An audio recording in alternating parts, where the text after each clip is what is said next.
Live. It's We live. are live. Say hi to the audience there, Stevie P. Hi, audience. Stephen P. How exciting for everybody. All right, I'm going to mute you off, Steve. Goodbye. Goodbye.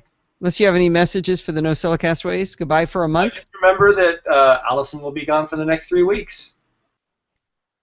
Yep, that might come up. All right. Goodbye. Go away now. Bye-bye. Thank you for the beer. All right, everybody. Let's see. We should start with the beer announcement. This is a grapefruit sculpin from Ballast Point. It is in a Ballast Point cup glass, of course. Grapefruit Sculpin is one of the hardest beers to find. It's an IPA that they're selling out of like crazy. It's really, really tasty. I like it. So let's see. We're getting people are sneaking in under the wire. It is 5:01, so it is officially time for roll call. We have Donald and Steve and Kevin and Kirshen and Dorothy and Rose and Steve again, and Switcher Mark sneaks in under the wire. I presume we will get a few more people in here shortly. Let's do an audio test. Make sure you guys can hear me and hear GarageBand. Here we go. Hi, this is Allison Sheridan of the NosillaCast podcast, hosted at podfeed.com. Hi, this is Allison Sheridan of the NosillaCast. Okay, that looked like it. Oh, that was so ungratifying. Podcast, hosted at podfeed.com. All right, we have playback. Loud and clear for Kirshen. Good. Yeah, Kirshen, in Chit Chat Across the Pond, Donald talks about a woman developer. She's got a pseudonym, and she used Ada in the pseudonym. Oh, Ada Fruit is her name, and what she's a specialist in is developing for the Raspberry Pi. Get it? Ada Fruit? She's a developer. Raspberry Pi. I thought it was hilarious. But I thought of you. Video should be on. Yes. Anybody else see the video? I should be on. I see me. Yeah, she started with Arduino. Oh, okay, you've heard of her. IC's pod feed. Good. All right, well, it is 5:02. We should probably get the show on the road. Kenny Lee sneaks in late. You're buying the beers next. Oh, wait, there's no show next week. Hey, it doesn't matter if you're late this week. Okay, Kirshen's just audio tonight. That's okay. Nobody talks to me anyway. So that's fine. Long time no see, Kenny. All right. Oh, shoot. I just thought of something. I should make sure to make it. I didn't put this in. Let me edit this really quick. I want to mention that I was in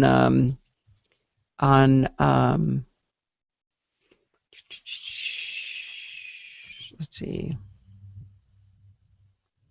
This week I had the great pleasure to be on Bart's podcast. Just remembered I was on Let's Talk Apple. No, Let's Talk Photography. What is the URL? http:// let's-talk.ie, right?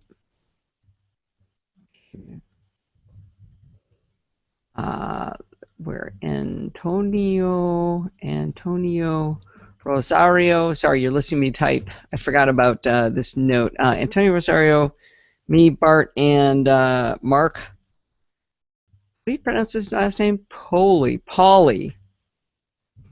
Bart and I talked more about understanding different focus modes or cameras. Check it out. I'll elaborate more, but that'll remind me to do it at least. Okay. Kind of brief in there, but you got the idea. All right, anybody else just stick it? Storm. Hey, Storm, how you doing? Glad to have you here. Do you need me to give you instructions on your camera before you go on your trip? Probably. Yeah, really. That peaking thing was pretty funny. That works pretty cool. I think I'm going to try using manual focus more when I'm trying to do flowers. I think that's a really good idea. All right, Paul. So from Boston, Paulie. I'll call you Paulie. All right, Kenny Lee got it. All right, here we go. Let's go ahead and start the show. Hi, this is Allison Sheridan of the NosillaCast podcast, hosted at podfeet.com, a technology geek podcast with an ever so slight Macintosh bias. Today is Sunday, March 1st, 2015, and this is show number 512. Well, since that is a nice round power of two, we have Donald Burr of Otaku No Podcast on this week's Chit Chat Across the Pond, and he's going to tell us about the maker movement and fun things you can do with Arduinos and Raspberry Pis and more. I guarantee you're going to want to go out and get one of these and start playing with it. It sounds really fun. Now, before we kick in, I want to remind you one last time, this is the last show I'll be doing before Steve and I head off to Dubai, India, and Nepal for 3.5 weeks. I'm excited, and I'm terrified, and I'm excited about the trip. I'm very thankful to Bart, Alistair, and Guy for taking over in my absence. I have every confidence in them that they will entertain and educate in my absence. Okay, Guy does mostly the entertaining part, not so much on the education, but it'll be fun. Anyway, remember, if you have audio reviews you'd like to record, send them in to Bart at podcasting@bartificer.net, and he'll distribute them out to the other people. I know that Stephen Getz got his in early, so get yours going because you want to make sure yours gets played. Also, remember, there will be no live show for the next 3 weeks. We will be back in a month on the 29th of March. All right, enough of that. Let's get into the show. Well, this week I had the great pleasure to be on Bart's other podcast called Let's Talk Photography. Antonio Rosario, Mark Pauly, Bart, and I all talked about more under... I got so distracted thinking about how to pronounce Pauly that I forgot. I lost track of what I was saying. All right, enough of that. Let's get into the show. Here. I'm excited tonight, aren't I? Look at that waveform. I'm like, yeah. This week I had the pleasure to be on Bart's other podcast called Let's Talk Photography at lets-talk.ie. In this episode, Antonio Rosario, Mark Pauly, Bart, and I talked more about understanding the different focus modes on our cameras. A particularly enjoyable part I'm sure you will like is when Mark Pauly explains that my camera can actually do some things that I didn't know it could do. So anyway, I like being on the show because it's like I've got my own little crew to teach me how to take photographs. But it's really interesting learning about the different focus modes and how they work on these new fandangled kind of cameras that we have. Anyway, go check it out over at lets-talk.ie. Well, I love to read, especially on my Kindle. Like many of you, though, a part of me misses real books. I miss going to the bookstore and judging a book by the cover. I mean, come on, seriously, that's what we all do, right? I miss trading in my books, my used books, to Dave's old bookshop and getting store credit to buy more used books. I miss having friends hand me books at the gym that, the books they loved, and they go, "Oh, Austin, you got to read this. It was amazing." Book discovery was easier for me back then. I miss the library. But I got to tell you, there's a lot I don't miss about real books. I don't miss those paperback books that had the binding too tight, so you had a hard time reading the inner edge of a sentence, and you'd swear from now on, I am only buying Penguin books because they have easier bindings. I don't miss reading the beginning of a hardcover book when I'd lay on my side and the whole weight of the book was on top, or the end of the book when it flipped the other way. I don't miss the weight of carrying 5 books on vacation. I don't miss finishing a book and realizing I don't have a new one with me. I don't miss reading books where the text was too small. I don't miss having to read with the lights on, keeping Steve awake. For me, the benefits of electronic books win out. I started reading electronic books on my iPad a few years ago, and I loved it. But then I got my first Kindle, and I never went back. 2 things pushed me to the Kindle over the iPad: the lightness of the device and the complete lack of distraction it offered. When I use my iPad to read, I simply cannot stop myself from checking Twitter. I just can't do it. It's funny. It's having a single-use device really works here. With the Kindle, it does one thing and does it well. I didn't jump on the Kindle bandwagon early. My first was the second version of the Kindle Touch, which I think was the 5th model of the Kindle. I upgraded to the Kindle Paperwhite after that, and now I'm sporting the Kindle Voyage. The jump from the Kindle Touch to the Paperwhite was huge. The brightness of the backlight made it so much easier to read, and it was a lot faster. Steve and I handed down our Kindles to our kids, so, we felt justified in getting the newer models.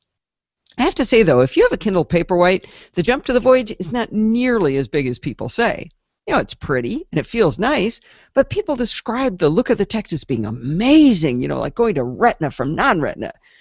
I sure wouldn't say that. Steve and I put the Voyage side by side with the Paperwhite with the same book. We could barely tell the difference. The Voyage has a spot on the bezel where you can squeeze to turn the page, but it's a lot harder than just swiping on the screen like either one of them can do, even if you adjust the settings to be the easiest to press. We still justify the purchases, though, by handing out our paperweights to the kids. We did it for the children, you know. Another consideration in choosing a Kindle is cellular or not and ads or not. My first Kindle had cellular capability, but I have to admit that never once did I have a book-related emergency that could not wait for Wi-Fi. I do hate to be without a book, but even I could look that far ahead. I also choose the Kindles with ads. The way they're described, you'd imagine that you'd be reading along, suddenly when you turn a page, there's an ad. That's not how it works at all. There are only ads on the static page when you turn the Kindle off, and just recently they've also included a small ad when viewing your list of books. Most of the time, they're advertising books anyway, so they're even useful ads. There's a lot to love about reading on a Kindle. I love being able to make the text small or large depending on my mood and glasses of the hour.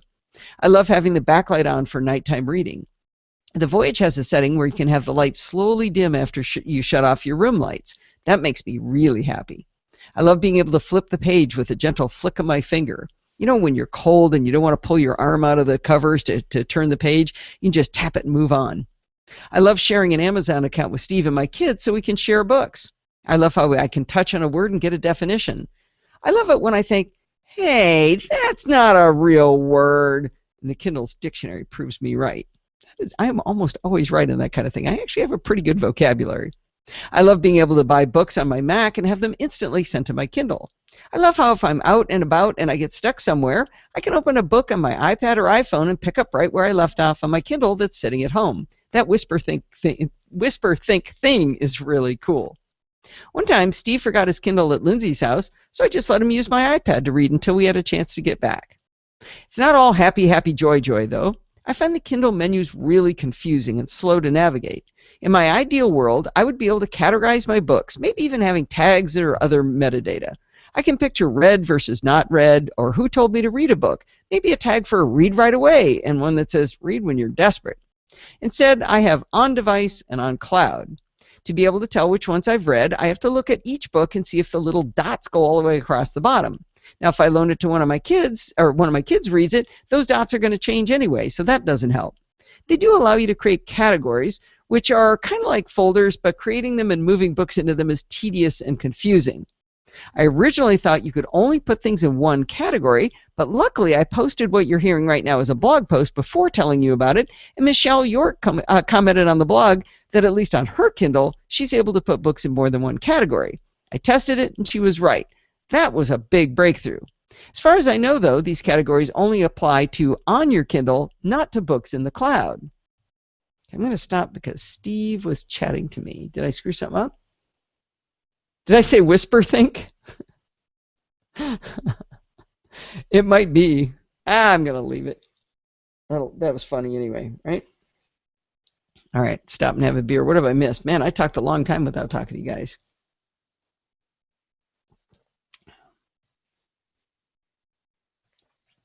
Oh, Donald Burr's here. Oh, I said you were here, but you're really here. I never know if you're here or not here. Laura's here. Hi, Laura. How are you? Hey, guess what? I don't know if any of you guys listen. Kirshen, I hope you listen to it, to Laura McClellan's Productive Woman podcast. That's who Laura is. My daughter the other night had, maybe I sent you this in an email, I forget, but my daughter had an experiment running overnight, and so she had to get up at midnight to check the results, and it failed a bunch of times, and if she started the run up again, it would have taken till 3 in the morning. She would have awakened, and she was about to set it to start, and then she said, I choose not to. And she looked right at it and said, there are repercussions to choosing not to, but I am not getting up again at 3 o'clock in the morning. I don't have to.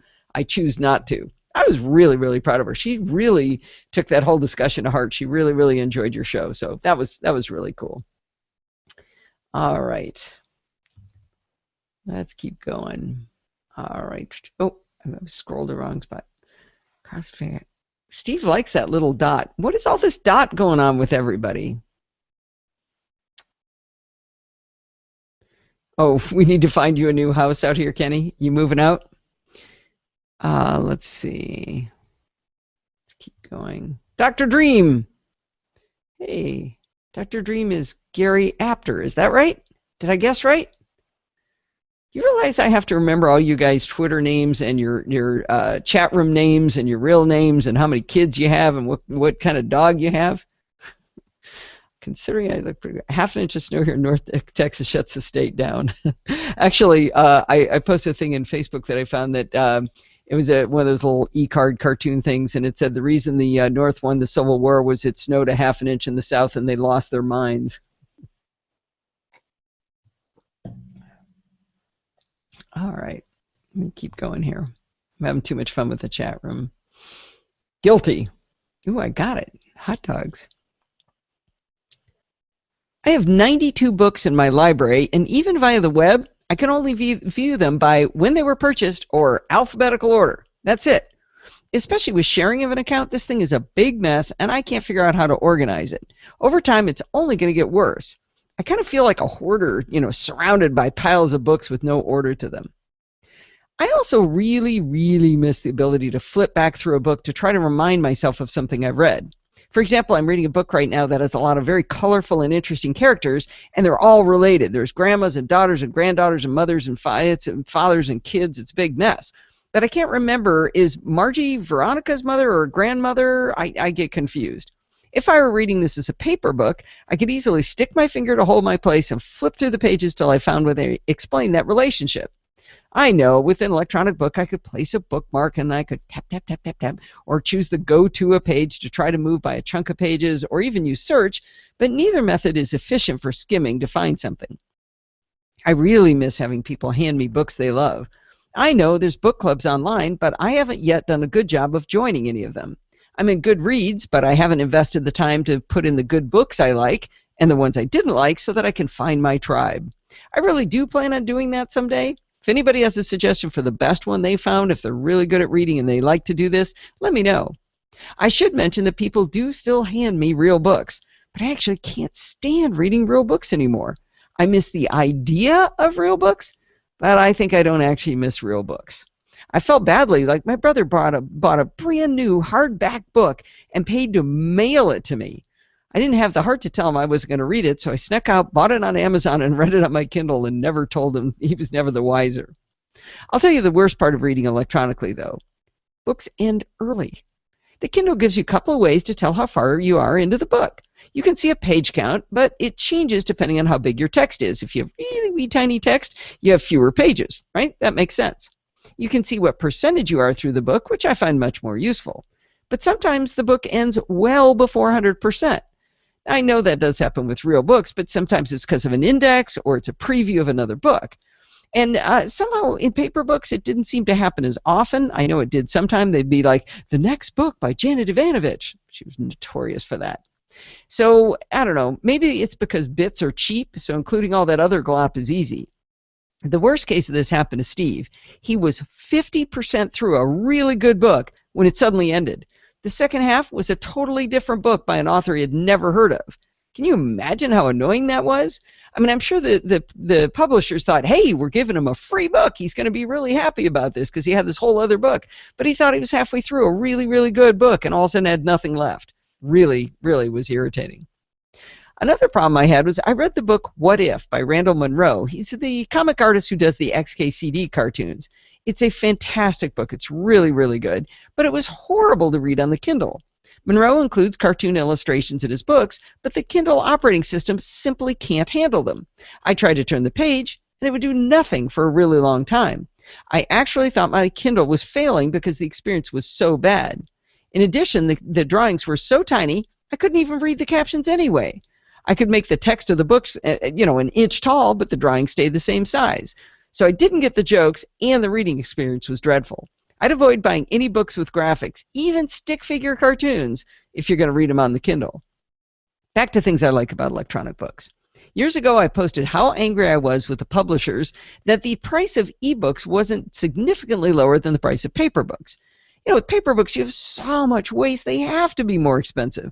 The publisher has to guess how many books to print, and all of the ones that don't sell still have to be shipped and later disposed of or moved to the bargain bin. You have to cut down trees, for crying out loud. You have to print and box and ship and put on shelves. Space on shelves costs money too. I know as well as the next guy that storing digital bits is not free, But the cost to keep a book ready to be downloaded by me is a heck of a lot less than having it sit on shelves on the bookstore. The good news is that ebooks have gotten a lot cheaper. I rarely pay more than $6 for a book these days. And if you're clever at all, it's really easy to find books for $2. Heck, there's a ton of classics for free because they're in the public domain now. I finally read Wind in the Willows for the first time. I'm reading more books than ever before because of electronic books, but I think I'm overall spending more because I buy everything. Stay tuned for part 2 of my reading saga, all about the library experience I had with electronic books. I'm going to talk more about reading books on the Kindle in a few minutes, but first let's listen to 2 more CES interviews, The Gift That Keeps on Giving. You drink more water than you used to? Oh, hi, Laura. Wait, did you not hear? Oh, you must not have heard my long talk with you. Oh, well. I get to go back and read. Oh, I should start playing that. Let's see. So let's do this. Let's put this down here, and we'll call this one. This would be Wonder Workshop. And we'll drop you in right there.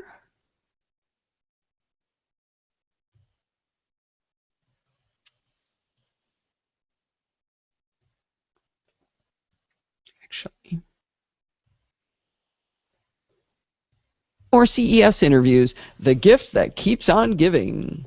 I was walking past the Wonder Workshop booth when I saw an odd little robot running around on the ground. It looks like 4 blue balls. It's got an eyeball. It was driving around. And so I decided to talk to Vikas Gupta about it. Hi, I'm Vikas Gupta. I'm one of the founders and the CEO of Wonder Workshop.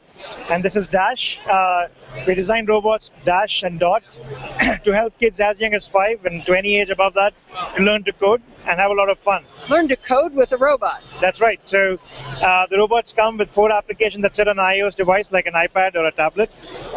And using these applications, kids can program the robot to do anything they want it to do. And it ranges from something that kids don't even need to read or write, to the level where they can do using visual programming languages like Blockly. They can program the robot and have access to all the capabilities of the robot with very simple tools. I missed, what language did you say they're writing in? It's called Blockly, which is a visual programming tool. Oh, okay. Yep. But you say before they can read or write, they can still program? Yes, that's right. We have applications that before even kids know how to read or write, they can use visual tools to program the robots. Oh, I like it. I like it. So can you show us it doing something here? So, all right, he's grabbing another one of these that has it's got a xylophone attached to it. So this one is an accessory that comes with. All right. Those are loud, aren't they? I wonder whether, Steve, do you think the Osterhaus Group one is going to be funny? I hope I describe it well enough. Maybe I'll do a little intro in between these two. Thank you very much. Well, I'm not sure this toy will make your kid be the next great developer of all time, but I think every toy that helps educate while being fun is a good idea, and if it starts stimulating ideas, that's better than mindless watching of TV or something like that. All right, the next interview is with the Osterhaus Group, and it was probably the most enjoyable interview from CES for me.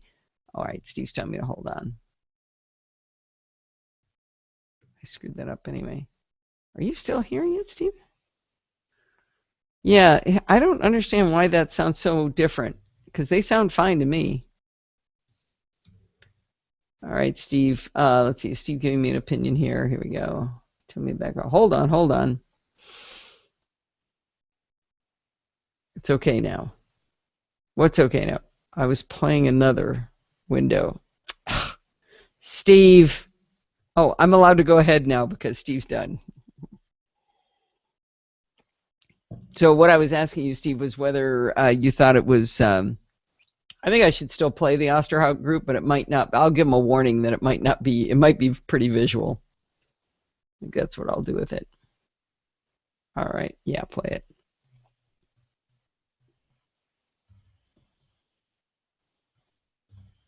The next interview is with the Osterhout Group, and this was probably the most enjoyable interview that I did at CES. This guy was hilarious. Now, it might be more visual, so you might need to run over and watch the video on, we've got a link to it on podfeet.com, but it's, the guy was just hilarious. I just had the best time. So let's see how this works in audio.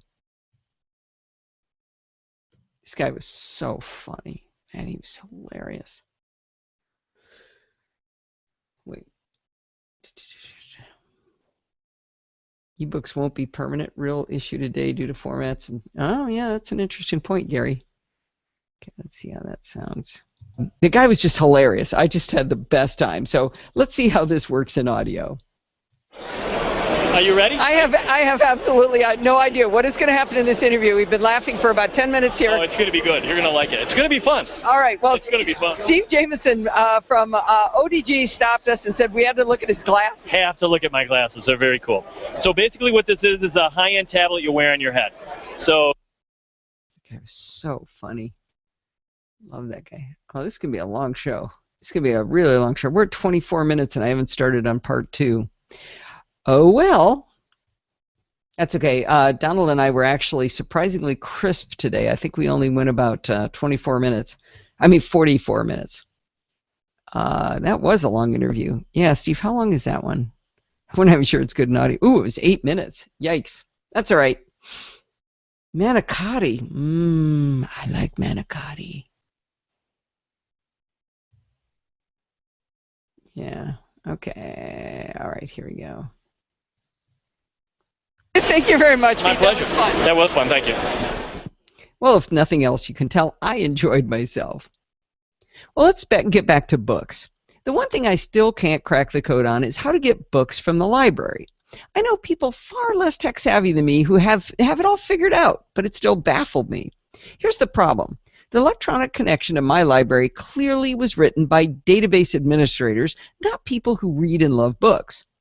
Once in a blue moon, let's think back about how we would go to the bookstore. Once in a blue moon, you'd go to the library or the bookstore and you think, I'm going to get The Shining by Stephen King today. But in reality, you actually spend a lot of time browsing the aisles. Maybe you start in fiction and you stroll through looking at the bindings. I don't like the way I started that. Let me do that over. Once in a blue moon.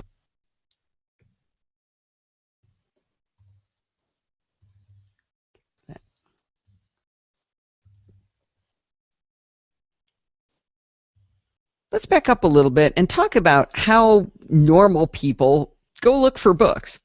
I think once in a blue moon, you go to the library or bookstore and you think, I'm going to get The Shining by Stephen King today. Most of the time, I think you just spend time browsing the aisles. You're like, I need a book. You go and you just start walking around. Maybe you start in fiction and you stroll through looking at the bindings for names of authors you like. You open a few, you read the first few paragraphs, and then you weigh the book to see if you have the energy to read the whole thing. All right, maybe that last part's just me. But anyway, after you've done this, say you're in the Stephen King wing of the library, but then you notice Barbara Kingsolver is right next to him. Wonder what she's about. And suddenly you're going home with an even bigger book, The Poisonwood Bible. Let's walk through how my online library works in comparison to that physical experience I just described. I start a Google search for my city with the word library in it. I get a website that looks like it was written by hand in 1992, maybe? No animated GIFs, but it's almost that bad. I can't even find the word books on this website. Then I find something that evidently is a button, but is not styled that way, called the catalog. When I click on the catalog, I'm taken to quick search. Okay, this is awesome if you're looking for Stephen King or The Shining, but how do you browse, say, fiction? Can't figure out how to do it. Well, they have a couple of sections that look helpful but really aren't. There's a section for what others are reading with hottest titles or hottest author. Guess what happens if you look at the hottest titles or hottest author? Those are going to be the books they don't have, right? Because they're the hottest ones. It's like they're driving you to the thing you can't have. They have a section for hottest subject, but the hottest subject was large type books. Guess that says something about our aging population now, doesn't it? Wait a minute, didn't I just complain about how the text is too small in books? Well, anyway. So how about bestseller list? They've got that. They've got the New York Times bestseller fiction. That sounds fun. There are 15 titles and none of them are available. Some of them say buy now and take me to their Amazon affiliate link. Well, if I wanted to buy a book, I would have started at Amazon. I can't blame them for trying, but still. Here's another problem. Let's take a look at the #1 book on the New York Times bestseller list for fiction. It's called The Girl on the Train by Paula Hawkins, and it has a link to details. So I clicked on that. Now, remember, back to your bookstore scenario, you're looking at a book. What would you hope to see under details about a book? Speaking of someone who might want to read, would you want to know a little bit about the book, maybe? What's the basic plot? Nope, they don't tell you that. They tell you the publisher, the publication date, the number of pages, okay, that's a little bit useful, and the 14-digit ISBN number. That was my favorite part. That's why I say it's written by database people, not by people who read. I do have to concede one point here. They did have a link to nearby items on shelf. Clicking that took me to authors whose names were near Hawkins, just like my real-life example with Barbara Kingsolver and Stephen King. I'm going to take a quick break to mock the library for something else. You've heard the term before, security theater, right? Well, in order to work at these libraries books that I can't have, I have to log in with my library card number and my double secret password. Guess what my password is? It is assigned to me. It is the last 4 digits of your home phone number. In case you forget, it tells you right on screen. If you forget, it says it's your phone number. Your password is your phone number. Okay, now that wouldn't be so bad because this is not the crown jewels as Bart calls them, right? But here's the theater part. If you leave the website alone for a little while, it logs you out. That actually made me laugh. All right, back to hunting in my library for the first glimmer of hope of getting a book onto my Kindle, because I'm not even close yet. You'll have noticed something else is wrong with this entire process. I'm not actually in electronic books yet, am I? I found another section called Find It Fast. It's so poorly done. I'm not going to take you through the agony, but at least in there they show a symbol of a real physical book or a musical note next to it to tell you whether it's physical or an audio book. That was the first time I realized I wasn't even looking at electronic books. I was looking at physical books. So this is the point where I've given up in the past. This is what would always happen. But that friend of mine from the gym was so mocking that even she had figured out how to get library books on her Kindle. I had to crack the code on this.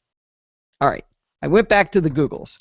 This time, I searched for electronic books followed by my city library name. One of the first hits was a lovely news article all about how my library now uses a service called Overdrive to rent out Kindle books. All right, now we're talking. Notice I'm not at the library, but a news article about it.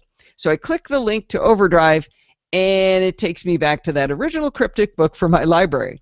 But now I notice in about 3-point font under digital materials, it does technically say ebooks. Maybe if I'd done a search instead of trying to use my eyes on that horrible eye-burning 1992 website, I would have found it. Anyway, I clicked on ebooks, and that gave me a link to another site altogether, to Overdrive. Now maybe I'm getting somewhere. The good news is that Overdrive looks like it was developed by someone who actually had UI design experience and might actually read books. I figured out how to log in with my library card number, and there's a button, and my double secret 4-digit phone number, right? Don't forget that. Highly secure. Anyway, once I got in, there was a button for fiction, mystery, and suspense. At first I was thrown because every book I clicked on said place a hold, which I guess is how you reserve a book, but then I explored the nicely laid out filters on the left, one of which said the most beautiful words, available now. It was a miracle.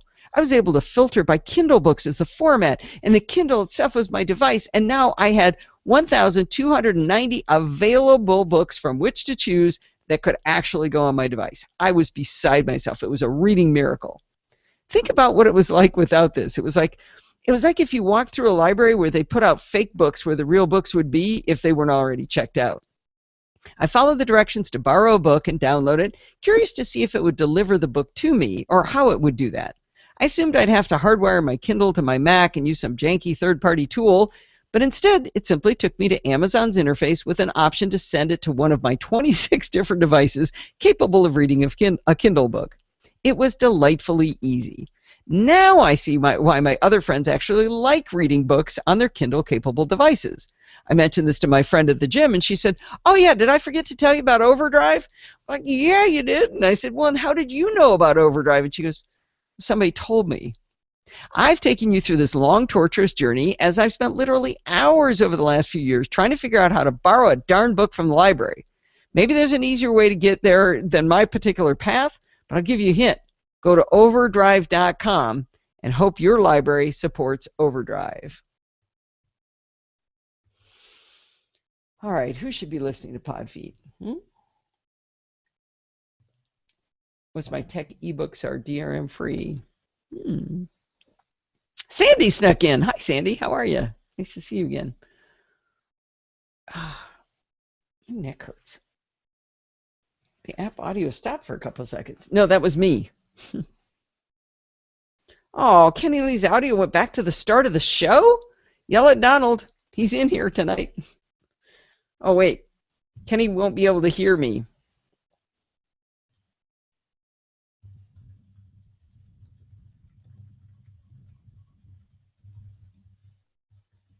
There you go. I typed it for Kenny. Oh, he's good now. Okay, cool. Somehow it caught up. All right. I need to stop and chat more. I had to click on the live broadcast button again. That's strange. It's fun to see people say hi. Nice crowd tonight. Nice crowd. I'm going to miss you guys for the month. I wonder what time. Let's see, this is dangerous, but I'm going to do it anyway.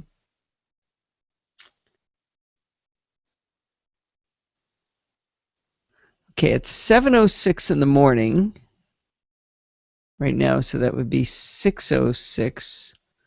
Actually, it's off by an hour and a half. It'd be like 6:30 would be when 6:30 in the morning would be when you guys would be waiting for me. So I wonder if you guys will come over and chat at 5 o'clock next week.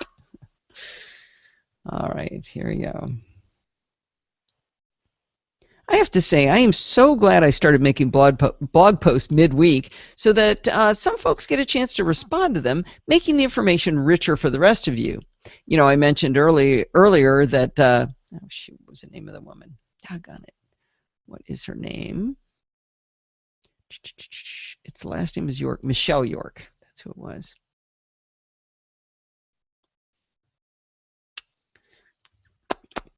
My problem is I have a friend named Lynn York who is also a NosillaCast away, and she forgot. Hey, you guys, make audio recordings for the boys, okay? Do it. Kevin, you haven't made anything in a long time. You should do something there. I am so glad I started making blog. I stumbled on the same word twice. I'm not going to record it twice. There we go. Blood posts. I'm so glad I started making blog posts midweek because some folks get a chance to read them early. Just that. Start over. One more time. I'm so glad I started making blog posts midweek of my material because other people read them and... Okay, I almost got that out without a bluff, and then Steve pointed out that Sculpin is 7% alcohol. Drink up. Nothing new. Yes, you did, Kevin. That's how I know you can do it. Yes, you have something. I bet there's... How about... What do you do to entertain yourself when you're snowbound? Did you ever make us a snow angel, Kevin? I think that was requested. Okay, no interruptions. I'm getting it this time. I'm so glad I started making blog posts midweek because I can post these, people read them, and some people get a chance to respond to them, which makes the information richer for the rest of you. Like when Michelle York explained that I was a big fat dummy about how categories actually worked on the Kindle. But this week I posted both of those book reading stories, and Hai Vu posted on the one about finally figuring out how to borrow books from the library on my Kindle. The cool thing is that he posted a clarified tutorial he had made on how to use Overdrive in order to put library books on your Kindle. Boy, that would have been helpful if I'd known it before I wrote it. Anyway, wouldn't have had any material for the show. I'm pretty sure he must have done this earlier for folks that live near him because the example he uses is for a Seattle-based library called Snow Isle. I can see from his tutorial that his library has a nice button that clearly says ebooks and more, unlike my 1992 library interface. If you click on ebooks and more, he shows in his tutorial that there's a giant Overdrive logo. Wow, that would have been cool if I'd had that on mine. Once he takes you through to Overdrive, he gives you a great view of how to filter for books using sequence numbers on his screenshots and how to look at your bookshelf personalized in Overdrive. I love that Hy did this for his own friends. Even better that he got dual use out of it for the tutorial with the tutorial for sharing it to us. Of course, I put a link in the show notes to Hyvu's great tutorial on clarify-it.com. If you know a lot of stuff like Hy and enjoy helping other people, and more importantly, enjoy helping them once and not having to answer the same question over and over again, consider trying out Clarify from clarify-it.com and tell them Allison sent you. Maybe your tutorials will get featured here too. All my friends read that post, they laugh. I sometimes talk a lot. Play with my snowblower. Okay, I made it through. Snow Isle Library is my library. See? Here. Check this out. You and Hy-Vu are from the same place. When I saw it was in Seattle, I thought maybe that'll work. That would be for you. Oh. All right, Kevin, ears off. Let's get ourselves some favorites here. Jazz. 41st Street Long. Don't hit it. Don't let go. Don't let go. Don't let go. Shh. Okay, Kevin, you can listen again. I should have checked the audio before right now. I really should. I forget. I planned to. I had it in my head that I was going to. But I didn't. Okay, so I can get rid of that one. All right. Why has that got a big gap after it? That's weird. Oh, I've got a bug in there. Okay.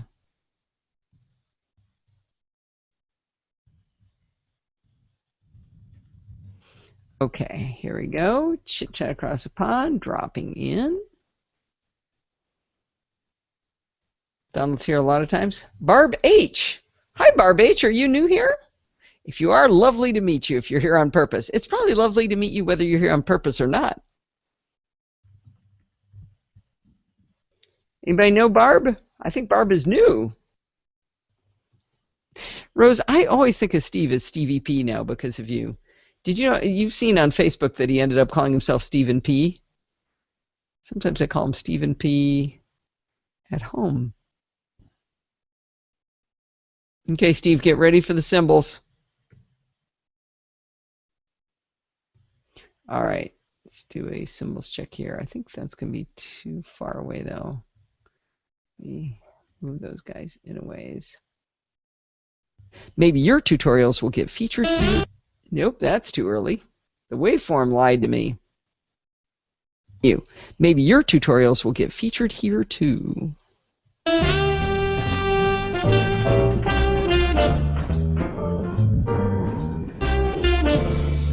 Well, it's that time of the week again. It's time for Chit Chat Across the Pond, and back by popular demand is Donald Burr, the man of the hour. How are you today, Donald? Not too shabby. How about you? Good. So for anyone who hasn't heard Donald before, I know we get new listeners all the time. Donald is probably one of my geekiest guests that brings in some crazy stuff with a good sense of humor, and I always look forward to having you on, Donald. Like you said, you always have something up your sleeve to talk about. Oh, yes. So the reason I asked you on the show this time was I saw you sent me a video of a 5-minute talk that you did at Scale at the Southern California Linux Expo, where your initial chart said problem to be solved, and you had my logo on there. That was great. Yeah, I wanted to give you a plug. Unfortunately, this is one of those lightning talks where you only get 15 seconds per slide, and I had audio problems, which kind of flummoxed me, so I lost my timing. Oh, no. I thought it was a fantastic talk. It was very good. But it was you've been getting interested in this whole maker thing, right? Yes, I have. And it's something that I've actually been wanting to talk to you about for a while, and this is a perfect opportunity. Why not today? All right, where should we start? Well, let's start at the beginning. I mean, what's the whole point of this maker thing? The way I see it is it's kind of like giving a way to move your computing activities into the physical realm. Being able to, we have these great computers on our desks. We can do all sorts of cool things, making podcasts, doing videos and stuff. But that's all in the digital realm. This is a way of getting people being able to move your creativity into the interacting with the physical world. Making objects that do cool things, and maybe even actually solve some real life problems. So do you think part of this has come about because we're frustrated because we don't take our computers apart anymore and build them by hand? I think that's a lot. That's a lot to do with it. Yeah, they work too well, so let's find something else to mess up, right? Something like that. But also it's just you learn a lot. It's something great to do with your kids or your friends and stuff, and it's just a lot of fun. Well, that sounds cool to me. So what do you need to get started? So first thing you want to start with is you got to learn your electronics basics. Okay, I'm out. Yeah, it's really. I mean, it's obviously it's beyond the scope of this one podcast, but it's really not that difficult, and there are a ton of great resources both online and offline. Just do a Google search for basic electronics tutorial. I found like 5 right off the bat that are pretty good. Oh, I like this first one. I'm just scanning down it, by the way, you guys. It has things like a picture of a closed circuit and an open circuit, and it's a real beautiful graphic of what it looks like, and this is cool. It's very visual. But getting hands-on is also a great way to learn. And the way I did it is back in the day, when sadly, when Radio Shack was back in its heyday, that's where you have to stop and shed a tear. Yeah, I bet that was a big tear for you. I'm guessing you were a fan. Oh yeah, I mean, pretty much every weekend I was there at our local Radio Shack. I knew all the guys. They're all geeks. Back. Yeah. And anyways, so Radio Shack used to sell. All right, let's get going here. Oh, we managed to stretch this bad boy to 1 hour and 22 minutes. Longer and longer and longer. All right, here we go.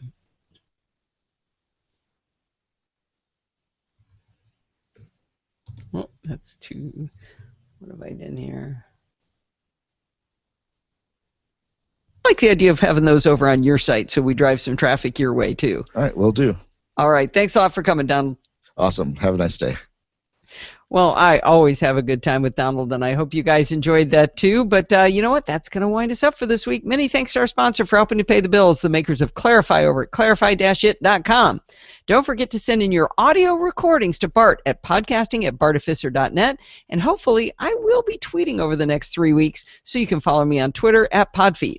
Check out the NosillaCast Google Plus community, too. We have so much fun over there. Lots of good information. New people jumping in all the time. We're pushing 500 people in there, and that's huge growth. I mean, the number of people joining is really going up, and that's a lot of fun. Remember, no live show for the next 3 Sunday nights, so you will not be able to join the friendly and enthusiastic NosillaCastaways. Who knows, though? Sometimes they just go hang out in the chat room without me. Thanks for listening, and stay subscribed. That was weird. I had this, what if that's my last show and the last time you hear me say that because something horrible happens in India? It won't, I know, but it's just weird. Weird. I don't mean to freak you guys out, but let's see. Let's look at a normal thing. That looks about right. Let's listen to that at the ending. Thanks for listening, and stay subscribed.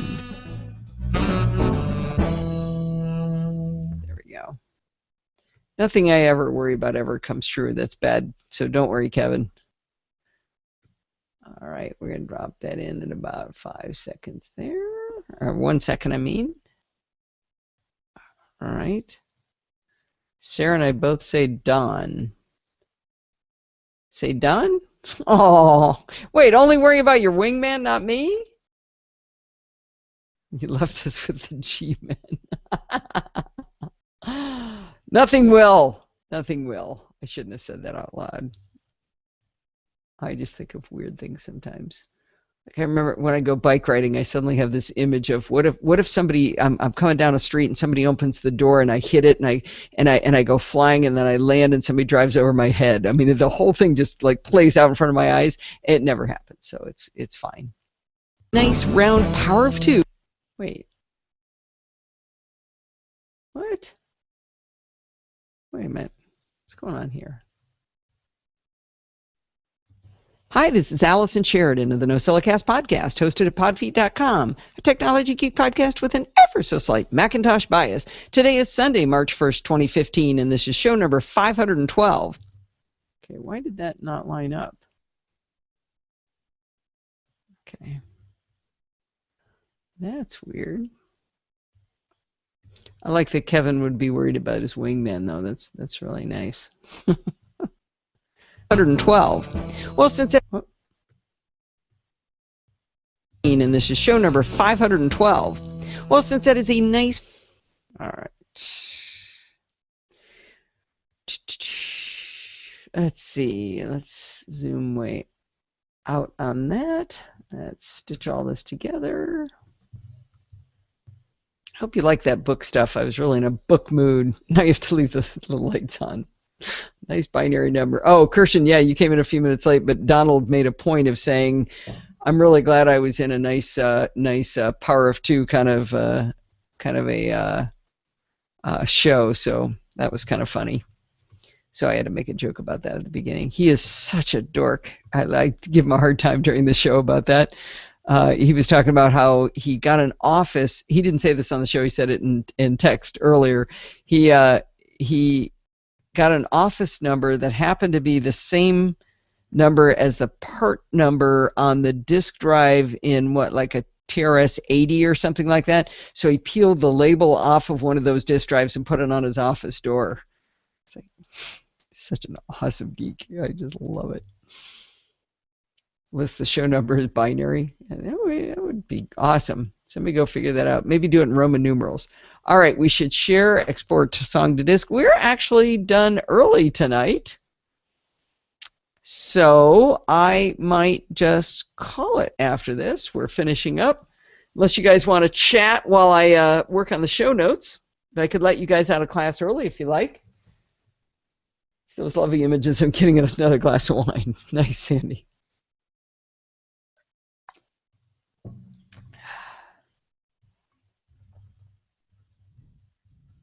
Oh, office number 1701. That would be. I bet people fight over that. I had a friend. I told him I had a friend, guy that was going to Caltech for his master's, and he got really excited when we moved offices. He went running up into the halls, telling anybody who would listen how excited he was that his new office number was the product of the first 5 prime numbers. That was awesome. So, Kenny, all right, Kenny. Oh, you don't want an office at all. That's even better, Sandy. So, Kenny, how does it work? Does it use something like Overdrive, or how does that work?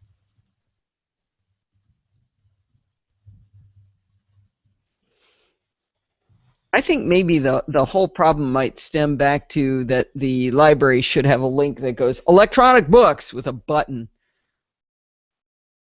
Okay.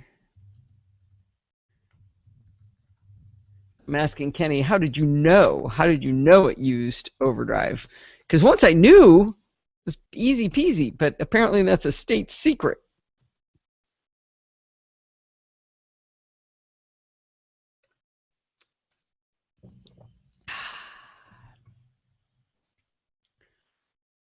I have 301 now. One-story building. They ran a tutorial at the local branch. Oh, like in person, you mean?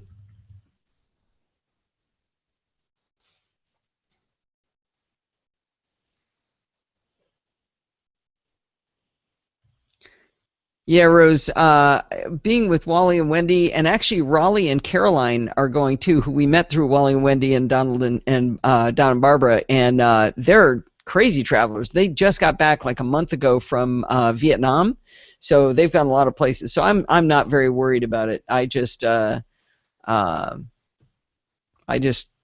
gonna put myself in their hands and hope everything works out fine. All right, now it is time to run Dorothy's script.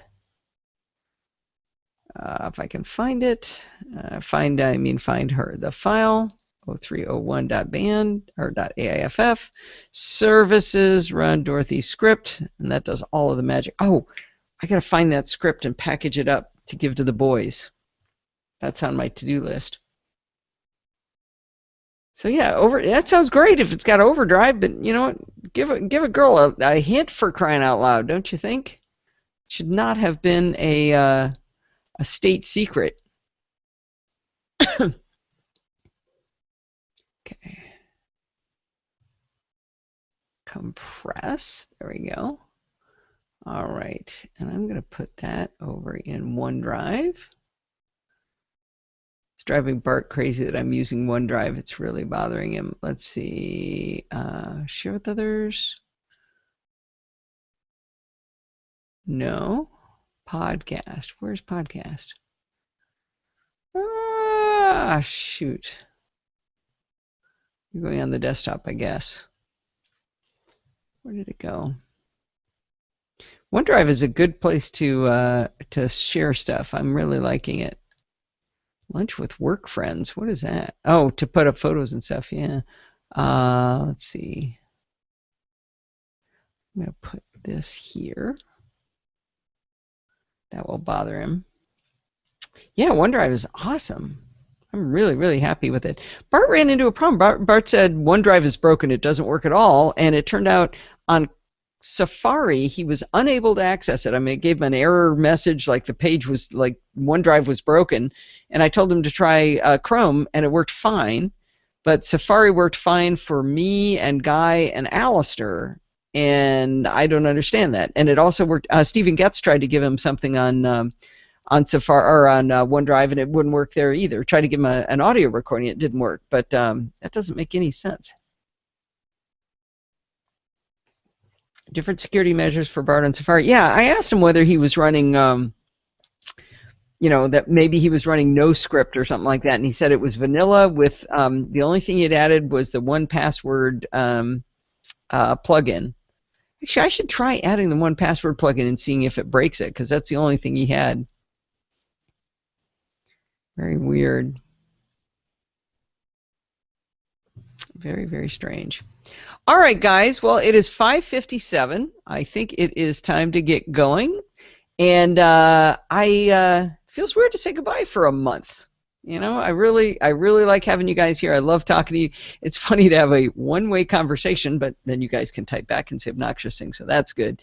Mark's gone, so the obnoxiousness went way down. But I miss chatting to you guys. It'll be weird not to talk to you for a month, but I will come back and regale you with tales of adventure. So anyway, bye everybody, and Rose, get better. Bye everybody. And where's the stop broadcast button? Here we go.